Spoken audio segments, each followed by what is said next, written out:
This is about a proud breed of men who drive those explosive, deafening, snarling creatures that shake Mother Nature's soil. Some of the most audacious daredevils you'll ever see in wheel-to-wheel competition, chasing and bashing each other around rutted and oftentimes treacherous half-mile tracks.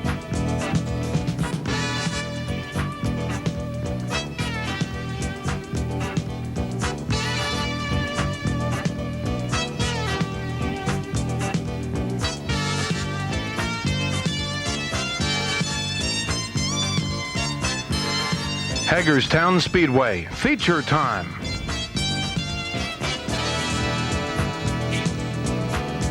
Gus Linder flips the number 69 in the second turn. Gus has been driving. If you like engines screaming, rim riding, and dirt flying, and sometimes brutal, hairy, and violent racing, you should come to Central Pennsylvania. It's the hotbed of sprint car racing. If you want to see some of the best dirt specialists in the country and the most competitive form of racing, this is where it's happening.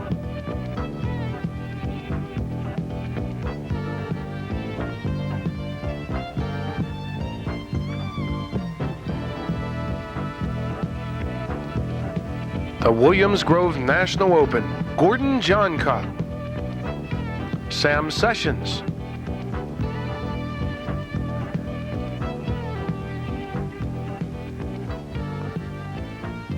Greg Weld, Jerry and brother Kenny. Jerry outqualified over 80 entries at 24.85 seconds. This video is about sprint cars, hairy and violent machines which are quite unlike any other vehicle. For the brave drivers, there are no pit stops, no pacing. It's the closest, dustiest, noisiest, and most violent racing in the country. A sprint car feature consists of about 24 stampeding monsters weighing up to 1,400 pounds each. They're stuffed to the roofs with fire-breathing bored-out engines, putting out more than 600 horsepower, chasing and bashing each other around rutted and often treacherous half-mile dirt tracks at speeds approaching 130 miles an hour. A typical race lasts no longer than 10 minutes. The drivers say there is nothing like it. Spectators are fanatics and claim this type of racing is the most breathtaking to watch. Susquehanna Speedway, 1972. Kenny Weld, Mike Lloyd, Jan Opperman, Paul Pitzer,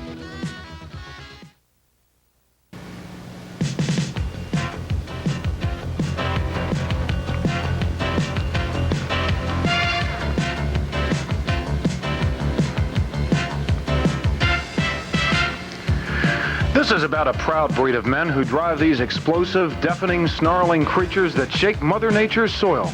Some of the most audacious drivers you ever see in wheel-to-wheel competition risk their lives for paltry sums. No other type will pacify him. The same applies to certain fans.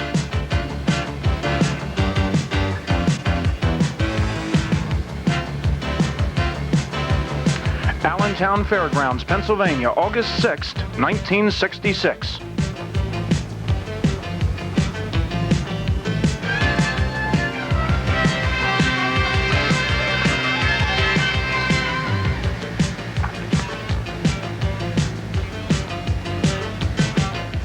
The Mighty Midgets, as many call them, were very popular in the 40s and 50s. The little wild and woolly creatures had a sound of their own. Today, they're among the lowest paid. Some of the drivers do move up to the sprint car ranks, but it's a tough way to reach the top.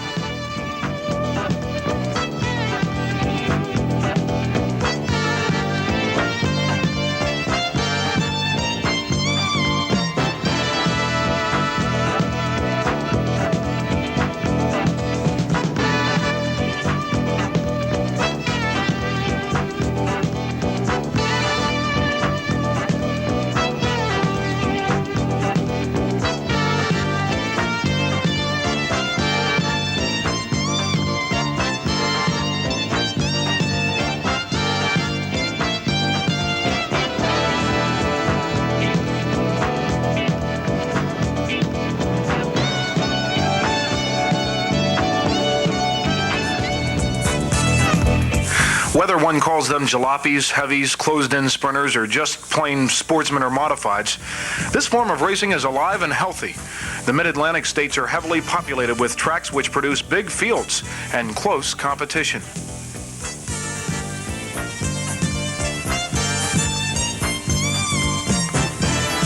Langhorne Speedway, 1961, the 100-mile National Open Championship for sportsmen and modifieds. Johnny Mackison staged one of the most exciting duels ever witnessed until the 30th lap when he crashed in the notorious Hollow. Bobby Malzahn took the lead for good on the 45th go-round when George Ulrichs developed motor problems. By 60 miles, Bobby Hirsch moved into second, then Ulrichs, Abel, and Tobias running fourth. Hirsch's hopes vanished when he spun in the 89th lap and removed 50 feet of the fence. Bobby Malzahn, driving a 1937 Ford, wins the prestigious race. Super modifieds, what are they? Actually, the rules revolve around proven safety measures and have little bearing on the basic design of the racer. There are, for instance, absolutely no limitations on chassis design, but the rules do insist that all cars be equipped with a roll cage and fitted with a suitable seatbelt harness combination. Most cars are home engineered from garages, workshops, and a few car builders. The only thing the cars have in common is that they are very fast, and they comply with a loose set of regulations that allow them to be classed as super modifieds, and sometimes referred to as bugs. Williams Grove Speedway.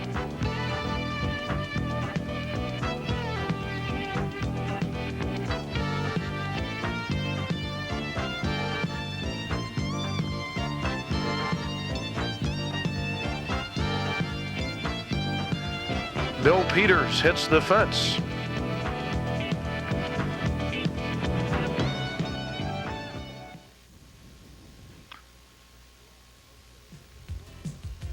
Stock car racing is growing in most areas, but slowly dying in others. In 1947, NASCAR was created, and in 1948 sanctioned its first race on the old beach highway circuit at Daytona Beach. The early 60s saw NASCAR's late model sportsman division evolve from the hobby class. Now there's also ARCA, USAC, ASA, ARTGO, and the list goes on. One more note, in 1960 there were approximately 2,000 tracks. Now there are less than 1,000. The trend will continue.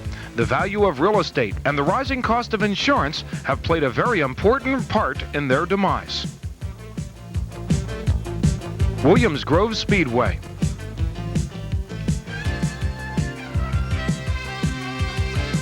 Bob Watson.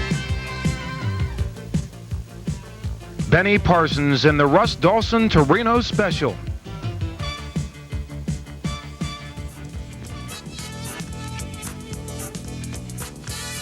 Many tracks feature late models on a weekly basis, but the numbers are diminishing. The pavement short tracks are finding car counts low, and fielding a competitive late model has forced purses up. Also, the perpetual tire problem. Many independent tracks are run as efficiently as the major sanctioning facilities, and it's becoming a rich man's sport.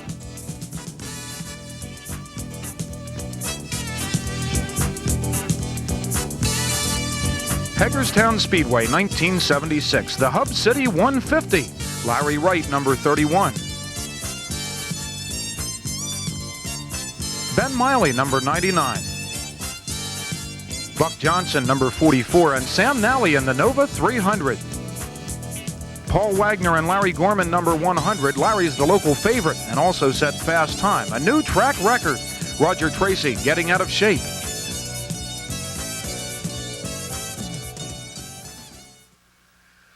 The late 50s and early 60s saw many independent tracks headline semi-lates. They became very sophisticated and in many cases ultra expensive. Where are they headed? Unfortunately, the weekly shows continue to diminish more and more. Tracks are switching to less costly limited late models, as they can no longer afford to pay purses necessary for late models to thrive on.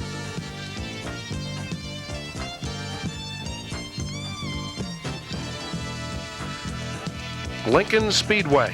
Leroy Rosenzweig spins in the second turn. Cars tangle coming out of the second turn.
the High Bank Play Oval, July the 5th, Madison, North Carolina.